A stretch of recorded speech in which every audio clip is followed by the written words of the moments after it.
Hi, I'm Jammer. So, I wanted to try something a little bit different today and talk about history.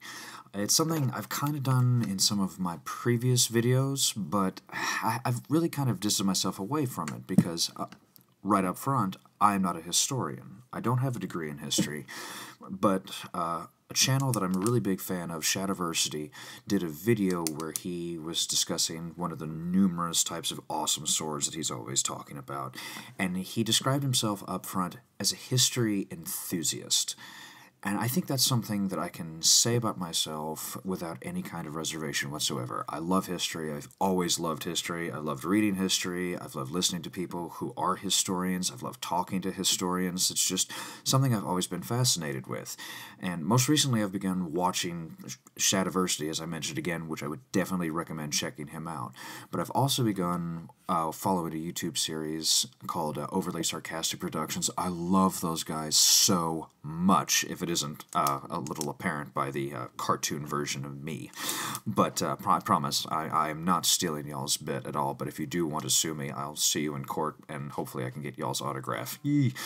Anyway, because I've been watching a lot of their videos lately, specifically blues videos, I've noticed more and more a desire to get back into history and just start to dig through my library and find the books that I've been putting off and wanting to read, but I haven't had enough gumption to sit down and actually work with it. Well, most recently, Blue did, or recently, I think it was actually several weeks ago, Blue did a video about the Ottoman Empire, and I'll post a link to it in the description section below. And there's something about the Ottoman Empire that has just fascinated me ever since I played Assassin's Creed Revelations, which, for the record, it is, without a doubt, one of the most underappreciated games in that entire franchise. And I just realized I'm clicking my pen. I need to stop that. Anyway, there's been a book on my shelf the last few years that I've been dying to read ever since I picked it up from Half Price Books. It's Roger Crowley's 1453, The Holy War for Constantinople, and the Clash of Islam in the West. If the title isn't right off the bat apparent about what the actual content is, it's about the Ottoman invasion of the last bastion of something known as the Byzantine Empire. You see, in the year 1054, the Roman Church, or the Catholic Church as we would know it today, sort of split in two. Now, there's a lot of little details, and I'll try to get into it maybe in a later video, but the big thing is the east and western sections of the church began to disagree more and more over little functions of, what am I trying to say, how the church operates, how the sacraments actually function within the church, and then lots of little individual philosophies, to the point that the church, the Western Church, the one centered in Rome, essentially excommunicated the entire Eastern Church. And when that happened, the lingering Roman Empire began to split right down the middle, and this was why we call it the Great Schism. The eastern half of the Roman Empire became the Byzantine Empire. Now, when the Western Empire would eventually get sacked by the Visigoths, and basically, well, who didn't sack the Roman Empire there near the end, the Byzantine Empire essentially became the lingering element of the Roman Empire. And they actually had a pretty good run. I mean, you're talking about at least a good solid 400 years of empire. Now, it wasn't all perfect, and I'll hopefully try to get into the Byzantine Empire, because that's another one of my little passions. But following the Great Schism, the Byzantine Empire had at least a good solid 200 years of success until about the year 1204. Now, I don't want to say I adore the Crusades, because I do not like them as a concept, as a practice, or just as an event, period. Like, it's an embarrassment that they actually happened in the first place. But I've always been fascinated ever since I spent most of my puberty playing Stronghold Crusader. But if you know anything about the Crusades, in the year 1204, the city of Venice, or La Serenissima, offered to send thousands of crusaders to the Holy Land to take back Jerusalem. That was ultimately the end goal of most of the Crusades. It was take back Jerusalem. Venice, realizing that it could make a little bit of a buck and then also potentially get back at the Byzantines for, well, several years earlier, several Venetians within the cities were victims of a great massacre, and Blue actually has a great report about it in his 4-part Venice series. I would definitely recommend that. Because of that, Venice was looking for payback, more or less, and so the Fourth Crusade, which never even made it to the Holy Land, sacked the city of Constantinople after Crusader boats had been in the shipyard for months. It was an incident where Constantinople was just completely ransacked by supposed Christians who were trying to be the representative of the religion of Christianity, period. The city of Constantinople never recovered from this, and then 200 years later, in 1453, the city just ultimately fell apart. Now, let me get back to Roger Crowley's book, because that's what I really wanted to talk about today, because I read the book in about a week. It would have been shorter, but unfortunately I have to have a full-time job, and sometimes, you can only read so much during a 15-minute break. But I knew as soon as I'd finished the book that I really wanted to talk about it, because I really hold off using the word great when it comes to books, because sometimes every book can be great. You have to read this book. It's great. This is the most amazing book ever. It's fantastic. It's great. It's great. It's great. People don't really seem to designate great and good very often, at least in my pure estimation. But Roger Crowley's book really was great because it was incredibly well written, and it had a keen attention to narrative structure, narrative arc. There wasn't a single page in this book that, while he was narrating facts or characters or specific dates, it didn't feel pedantic, it didn't feel slow, it didn't feel like he was just trying to list off a series of facts to me. And so, as always with these videos, I'm going to read several passages, and so please wash some dishes in the background, what have you. But on page 12 of the book, there's a really great example of how he's able to balance sort of historical narrative as well as keen attention to facts. So he's talking about a little device or a weapon known as Greek fire. If you've never heard of it, it was something that helped the Byzantines hold on to the city of Constantinople for as long as it did. Byzantines everywhere were known for this weapon of Greek fire, and it's sort of become this thing in history where it's like nobody really knows what Greek fire is. I mean, there are some people today who've kind of pretty much figured it out. But he says on page 12, the chroniclers presented the episode as clear evidence that the Roman Empire was guarded by God, but it had in truth been saved by a new technology, the development of Greek fire. The story of this extraordinary weapon remains a subject of intense speculation even now. The formula was regarded as a Byzantine state secret. It seems that about the time of the siege, a Greek fugitive called Kalinokos, please forgive my pronunciation there, came to Constantinople from Syria, bringing with him the technique for projecting liquid fire through siphons. If so, it is likely that he built on techniques of incendiary warfare widely known throughout the Middle East. The core ingredient of the mixture was almost certainly crude oil from the natural surface wells on the Black Sea, mixed with powdered wood resin that gave it adhesive properties. What was probably perfected in the secret military arsenals of the city over the length of the siege was a technology for projecting this material. The Byzantines, who were heirs to the practical engineering skills of the Roman Empire, seem to have developed a technique for heating the mixture in sealed bronze containers, pressurizing it by the means of a hand pump, then emitting it through a nozzle where the liquid could be ignited by a flame. To handle inflammable material, pressure, and fire on a wooden boat required precision manufacturing techniques and highly skilled men, and it was this that compromised the true secret of Greek fire and destroyed Arab morale in 678. So, I mean, just looking at that passage alone, you can see there's a lot of excellent craft going into this book. He's citing actual solid facts, he's going into the actual engineering of Greek fire and how it probably would have worked, and then he's ultimately using the use of Greek Greek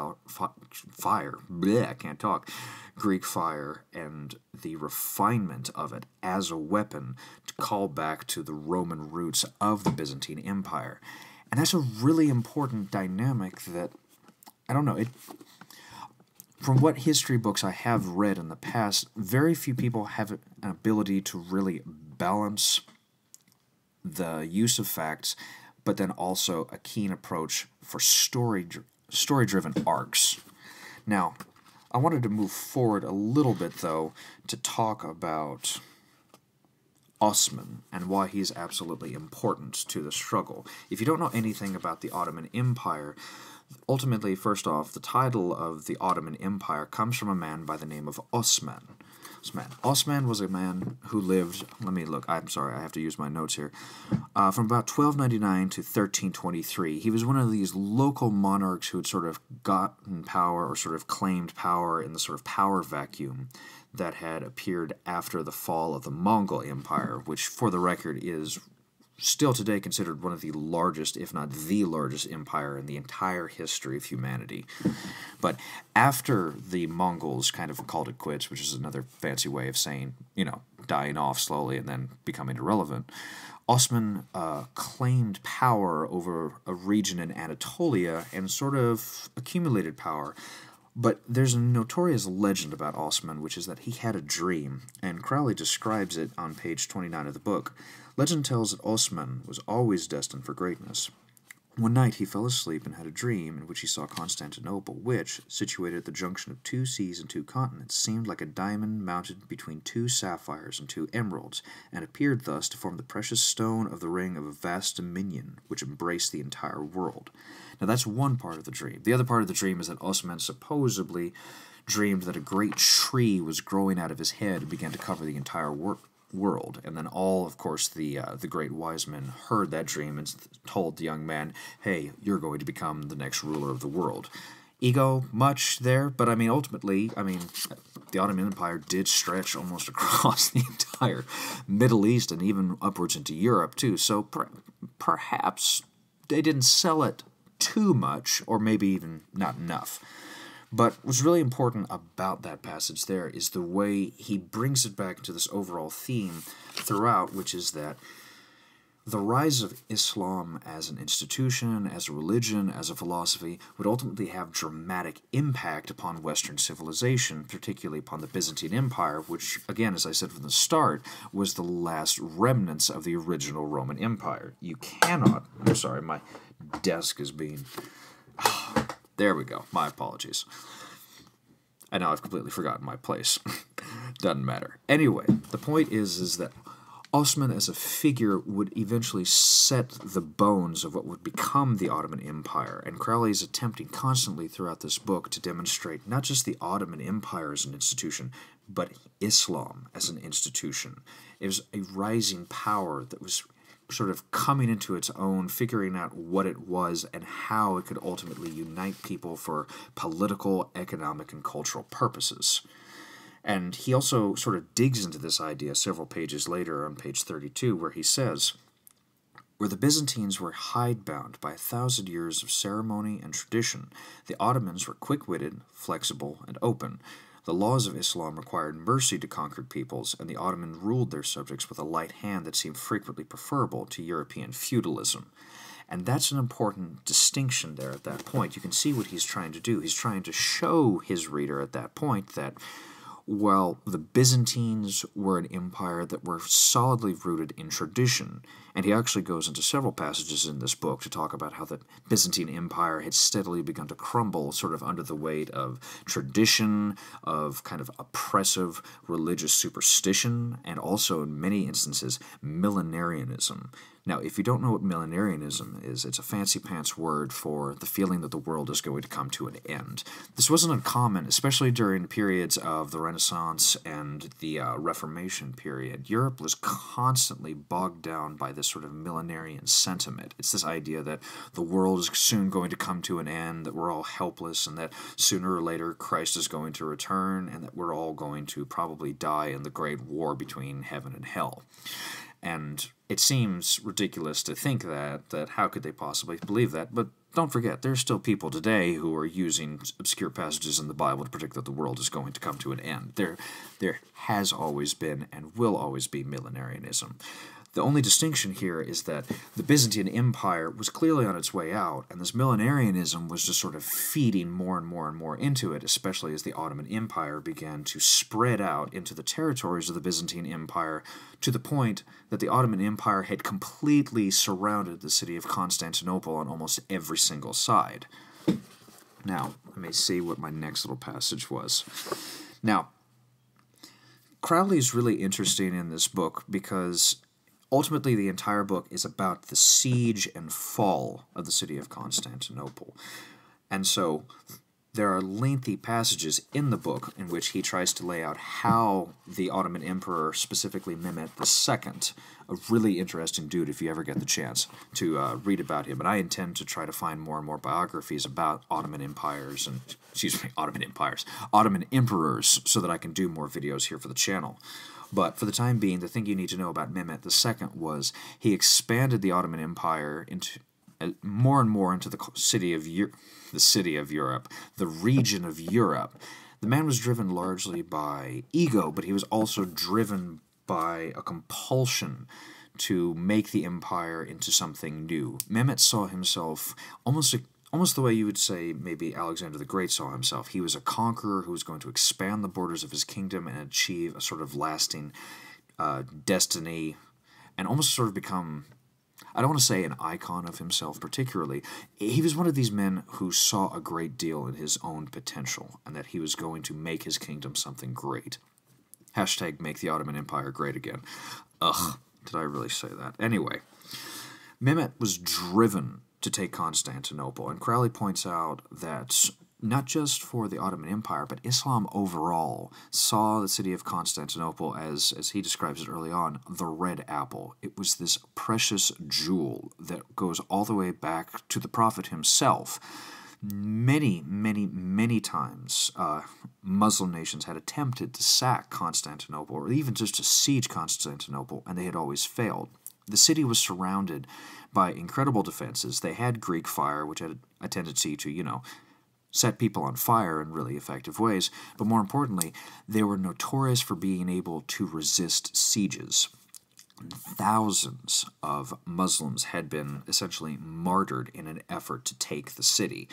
After a while, Constantinople stopped being just a cultural and economic hub, and it became essentially an idea or an icon of everything that Islam wanted to conquer. And so Mehmet II, recognizing this culturally, recognizing this politically, recognizing this economically, what have you, saw his goal, his opportunity, his destiny to sack the city. And Crowley demonstrates that Mehmet did something that no previous emperor of the Ottoman Empire had done before, which was he drafted an incredible strategy in order to sack the city, and far more importantly, he utilized every resource at his disposal, specifically gunpowder. And I cannot tell you, one of my favorite passages in this book deal with Orban's supergun. This was an incredible cannon, which was absolutely massive. Now, the Ottomans, as he describes in this book, were one of the first nations to really utilize gunpowder, not just in terms of sieges, but just in terms of weaponry, period. Not only did they have cannons that were regularly used in sieges, they also had not disposable, but sort of makeshift cannons that could be assembled and then deconstructed at the battle scene so that they could be transported elsewhere. And that is an incredible development. That is just amazing to me that they had that kind of ingenuity. But Orban's supergun was something different. It was a massive gun that was unlike any other cannon to date. And if I can, I will read a passage on page 112. Orban's supergun, which the Greeks called the basilica, the royal gun, was positioned in front of the Sultan's tent from where he could critically appraise its performance to threaten St. Romanus Gate, the weakest gate in all the city.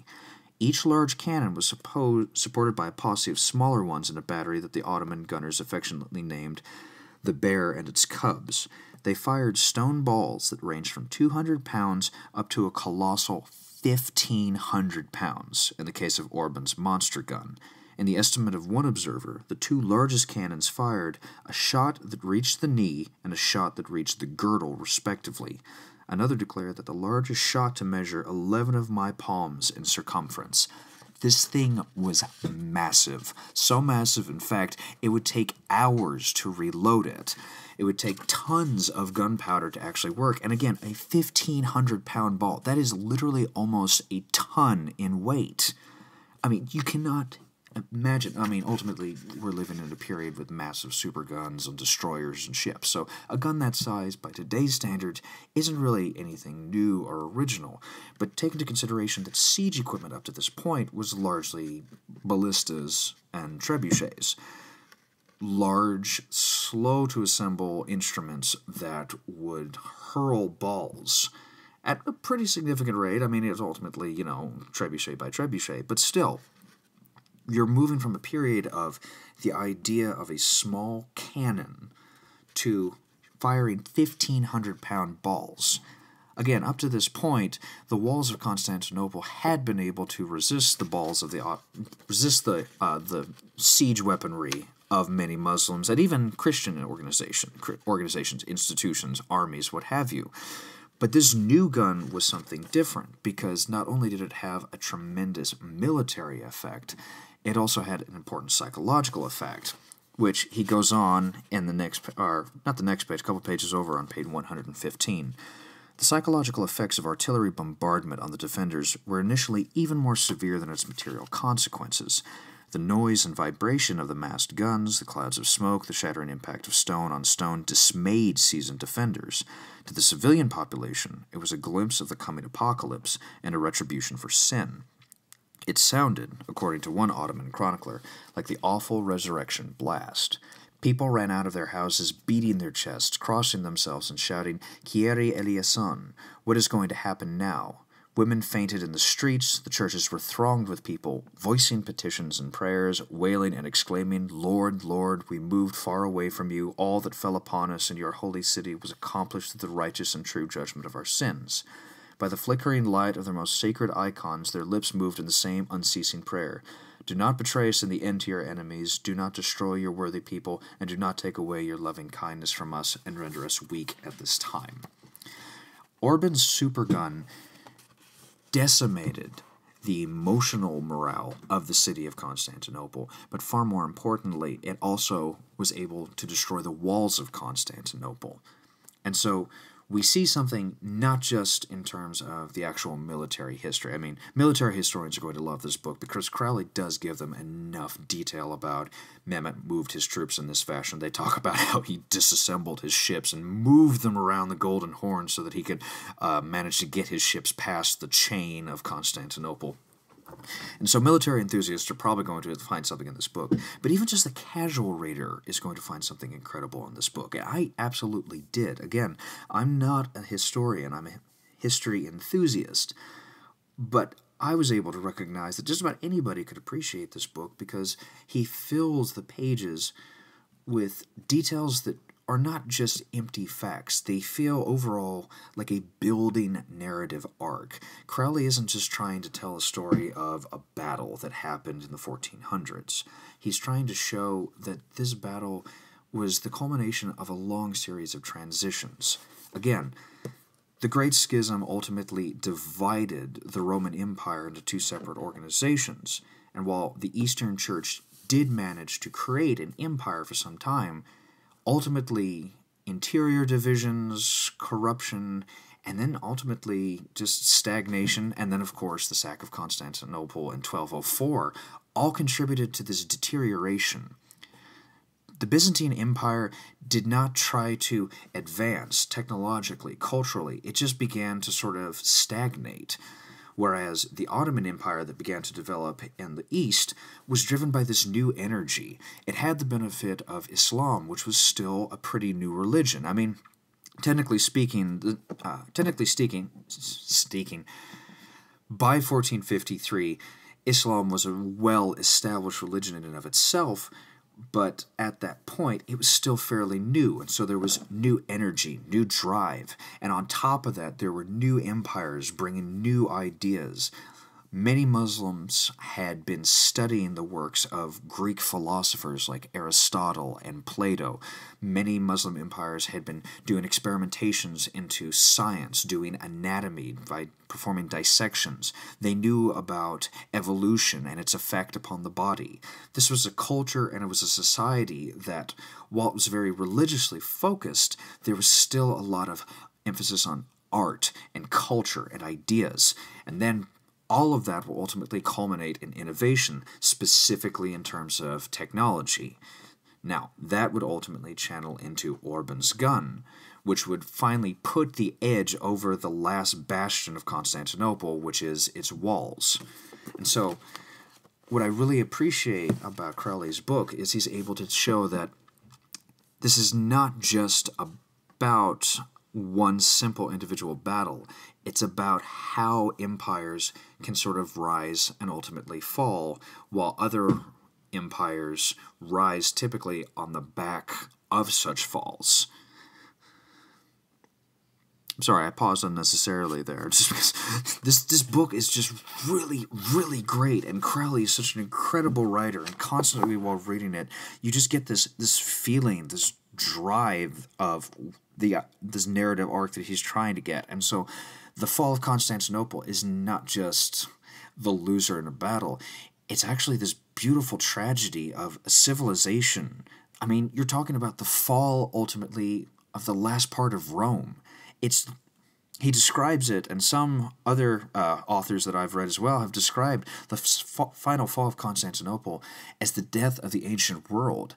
And I honestly don't believe that's necessarily a bad summation of it. It's actually, in my opinion, a great summation of it, because at that point, Byzantium was the last bastion of Rome. It was the last bastion of the ancient world, because after this point, you will see the upsurgence of the Renaissance in Europe. I mean, technically speaking, it had started already through the economic developments in Venice and some of the cultural developments in the rest of Italy as well.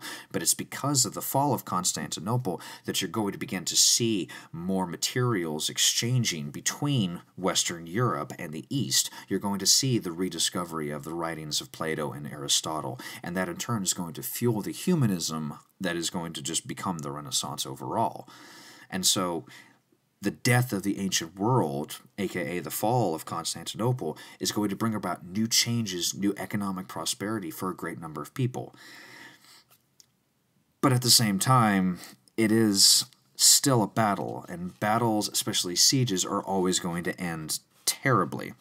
He points on page 190, all major Ottoman battles were preceded by the promise of a graduated series of stated honors designed to spur the men on. There was a matching set of punishments, but if I see any man lurking in the tents and not fighting at the wall, he will not be able to escape a lingering death. So, sorry, that's Mehmet being kind of a... That is an important point to talk about.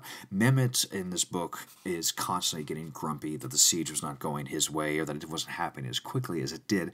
So there's several passages where he loses his temper and kind of, just either has men whipped to death or just kind of just outright murdered overall. But the first part of that quote, all major Ottoman battles were preceded by the promise of a graduated series of stated honors designed to spur the men on. Sieges and battles like this were opportunities for personal expansion of wealth. Once the walls came down, you were allowed to enter the city, pillage, rape, plunder, and whatever you were able to grab at that point would become yours. And so there were many men who were fighting, one, because they believed principally that the fall of Constantinople was a religious ambition, but also two, by sacking Constantinople, I would be able to get gold, I would be able to get women, I would be able to get slaves, I would be able to get what have you, and that would expand my personal retinue. And so it's important to realize that one of the ways that leaders were able to get soldiers to come to the field at that point was the promise of gold. Because if I can promise my men, if I can promise men that, hey, right now you're not making a lot of money, you're a peasant, but if you come fight for me, there will be gold for you to pillage, and so you'll be able to move up in this world. Now, he continues on page 191, the Constantinople conjured by Mehmet had been ransacked by Christian crusaders 2.5 centuries earlier. Its fabulous treasures, its gold ornaments, its jewel-encrusted relics had largely gone in catastrophe of 1204, melted down by the Norman knights or shipped off to Venice with the bronze horses. What was left in May 1453 was an impoverished, shrunken shadow of its former self, whose main wealth was now its people. Once the city of wisdom, now a city of ruins, Gennadios had said of the dying Byzantium. A few rich men may have had hoards of gold hidden in their houses, and the churches still had precious objects, but the city no longer possessed the treasure troves of Aladdin that the Ottoman troops longingly imagined as they stared up at its walls. I mean, you want to talk about one of the most perfect culminations of a thesis right there. I mean, that passage is it, and Crowley just sells it. I mean, again, as I've said already before, Byzantium was already sort of on its way out. It was a lingering city. It was kind of a dying city at that point. It had never recovered from the sack of 1204. Bad Venice. Bad, bad, bad Venice. Thank you so much for creating this misery. But Crowley's trying to really draw the idea that a lot of people will, or no, a lot of people is a sentiment that people employ without actually thinking, and so I said that without actually thinking. Bad jammer. No. The city of Constantinople was supposed to be a gem. It was, again, it was the red apple. It was this goal, this ambition of the Ottoman Empire and Muslims everywhere. It was a treasure trove of wealth. And by the time Mehmet finally was able to sack the city, it was ultimately revealed to be almost nothing. It's not to suggest that the Byzantine Empire was completely devoid of gold, but it was nowhere near the great bastion of wealth that all of these Ottomans and all of these Muslims had thought it to be. And now there's one last quote that I really wanted to get to because it's really important to talk about. Obviously, since it was a siege and because it was ultimately... sieges are always going to be populated afterwards by rape, pillaging, and plundering. I mean, there's always exceptions throughout the entirety of history. Sometimes generals are like, don't rape, don't plunder, don't do anything. We're just going to occupy the settlement. But a lot of times that wasn't the case. And he says on page 253, if the day unfolded in pitiful scenes and terrible instances of massacre, there was nothing particular to Islam in this behavior. It was the expected reaction of any medieval army that had taken a city by storm. The history of Byzantium could produce many similar episodes that were only incidentally conducted on religious grounds. Worse than the Byzantine sack of the Saracen city of Candia on Crete in 961, when Nicephorus Phocas, a man nicknamed the White Death of the Saracens, lost control of his army for 3 days of appalling carnage. No worse than the Crusader sack of Constantinople in 1204 itself, and more disciplined than an irrational outburst of xenophobia that had preceded it in 1183 when Byzantines butchered nearly every Latin in the city, women, children, the old and infirm, even the sick from the hospitals. This is an important quote, and I think it's one that's really, really, really worth emphasizing, because looking at it, I'm typing in the background because my computer locked me out. There we go. That quote is really important because looking at this battle, there's a temptation, I believe, from a fair number of Western readers to go, these Muslims were horrible people. And Crowley describes in depth sometimes, in several passages, what would happen to actual Byzantines. There were numerous buildings that were burned down. Several women and young women and young boys were raped. Men were butchered in the streets, and then thousands of people were essentially wrangled into slavery. It was absolutely barbaric what happened, and I'm not excusing that behavior in any way whatsoever. It was appalling, despicable behavior. Human life is valuable, and it should be preserved. The conflict is that, unfortunately, sieges happened, and this was something that was pretty common, regardless of whatever religion was backing the siege. You can go all the way back to the Siege of Troy and observe there that you have two pagan peoples fighting against one another, and when Troy fell, Troy was sacked and just absolutely destroyed by the Greeks. Crowley's trying to demonstrate there that, yes, the Ottomans performed a number of atrocities that just are ultimately inexcusable in terms of justice, in terms of humanity, what have you. But he really wants to emphasize there that that's not a definitive Muslim trait. Again, if you look just to 1204, when the Venetians essentially brought the Crusaders over to the city of Constantinople, it was Christians that were raping and pillaging and plundering other Christians. This is a situation, it is non-denominational, it is a non-religious aspect. Human beings are driven by greed, and unfortunately, throughout the entirety of human history, people act like dicks to each other. It's just, unfortunately, the side effect of, well, historical analysis. But I wanted to include that quote because that was one of the most important passages in the book for defining the fact that this is not Christians are good, Muslims are bad. This is just simply showing that the Ottomans were not above raping, pillaging, and plundering, but that is not an indication over the entirety of Islam. I know I'm probably going to get a couple of bad comments here, and it feels weird, especially me being an atheist, what it is, but at that point, Islam is not synonymous with malevolence, and it still is not to this day. There are a handful of assholes that are doing terrible things in the name of Islam, just like there are a handful of assholes doing terrible things in the name of Christianity. Ultimately, like any ideology, like any religion, it's what you choose to do with it that defines your execution of it or your belief in it. And ultimately, anyone who would use sacred texts, or sacred texts in whatever form, again, atheist, I have to sigh and say sacred text, but anyone who would use the concepts and principles of an ideology to advocate violence has ultimately turned their back upon the original ideology. And Crowley is really successful then, at least in my opinion, in demonstrating that the atrocities that were performed in the ultimate final sack of Constantinople was a non-denominational and non-religious issue. It's just warfare. It sucks, it's terrible, and a lot of people got needlessly hurt. But it did happen, and we shouldn't try to ignore that it didn't regularly happen. Now, coming to the end of it, I don't have any more quotes to read. Yay, says my viewer. Coming to the final end of it, what is the final summation of this book? 1453 is an amazing read, and as soon as I finished it, I knew I had to try to get back into these YouTube videos again because I really wanted to talk about it. So, let me also address one more thing, though, before I come to a final summation. I really wanted to try to talk about, is this a good history book? And my opinion is, yes, it is. The book is written in a very approachable, manageable style. Anybody could read this book. You don't have to have advanced degrees in history. You don't have to be an academic to appreciate this book. And whenever people say stuff like this, my alarms usually go off, in which case I go, okay, as soon as you say that, what's your methodology?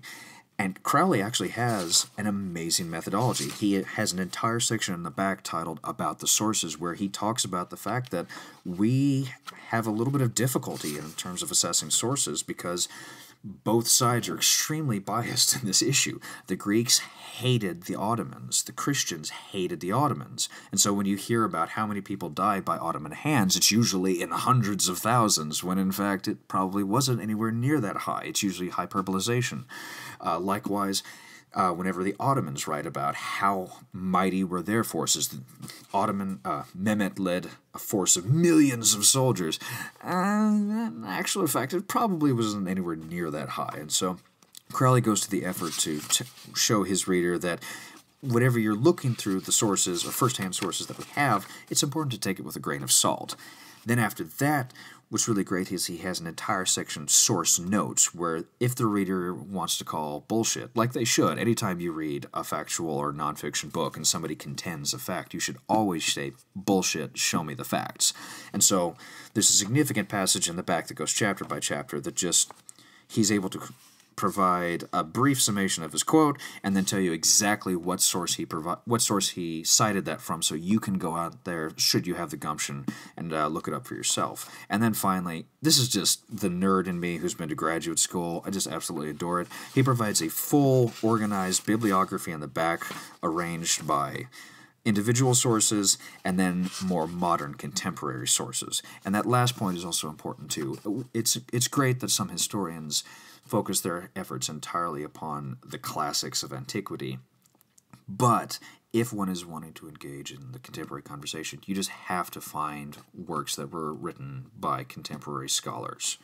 And so he gives his reader a well-organized bibliography, and I've just got to praise him one more time here too. He gives an index. Just absolutely, I'm sorry. I will just be an absolute nerd here and say it. I adore authors and writers who take the time and effort to put an index in the back of their book. It just helps people like me who write regularly, who do videos regularly. If I can just find the specific thing that I need about the book, and you can tell me exactly what page you're talking about it, I will buy you a beer anytime you want one. Thank you very much. But okay, Roger Crowley's great at organizing his book. He's got great sources. He's got great prose. At this point, though, you have to ask, so what? What's the lasting relevance of this book? I've kind of said it already, I think, but ultimately, what Roger Crowley's trying to do in 1453 is not just tell a great story. Okay, sorry, that's, I don't know if y'all can hear that or not, but that was somebody texting me. Ugh. Anyway, hold on, y'all. I'm terribly sorry about this.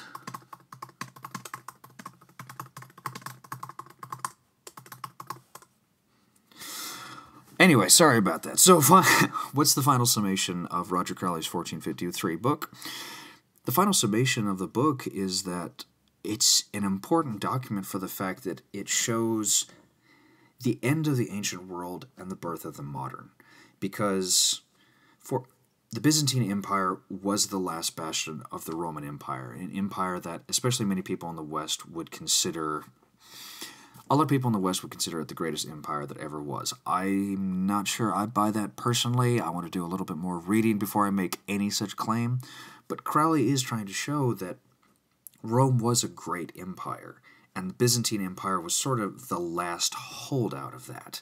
And so, when it fell, the last stronghold of what we would consider the ancient classical antiquity fell away from it. And likewise, the end of this great Christian empire fell because it did not try to change with the times. Whereas the Ottoman Empire was a new empire filled with new ideas, new spirit, new energy, and a concern for innovation.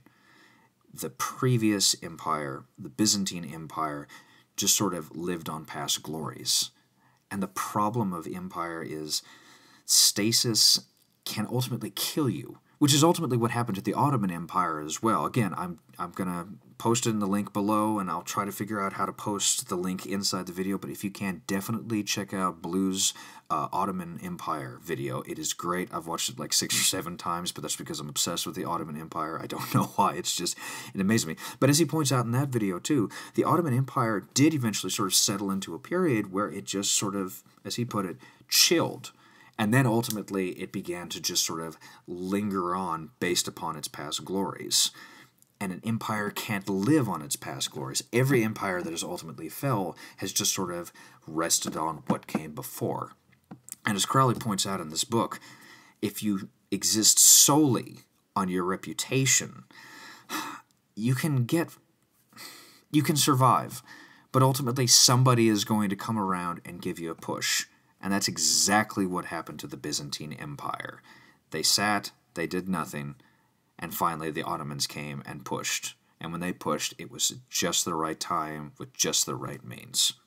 So, thank you.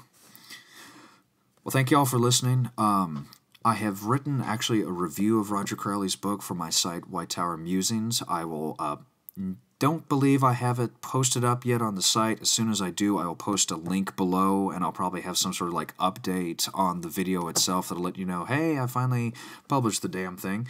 I'm also going to try to post a link to Amazon where if you should be interested, and I would definitely recommend it, you can actually purchase Roger Crowley's 1453. And then, like I said before, I'm going to post some links to Shadiversity and Overly Sarcastic Productions just because I absolutely adore what they're doing. They're what got me back into doing these YouTube videos again. And so if you get a chance, definitely check out both of their sites. And please don't forget to subscribe to Catalyst University. Seriously, anything and everything you guys can do to help us out. And also, this must needs be said now, and I'm going to repeat it hopefully in every video. I promise, I'm going to screw up somewhere in these videos and probably say something that is infactual. There's one right off the bat. Infactual is not a word. I will mess up in a word or a fact or a detail, and so if I do, please absolutely feel free to correct me. The way we learn is by learning from our mistakes, and Lord knows I'm going to make plenty of them. So thank you for listening, and thanks for stopping by.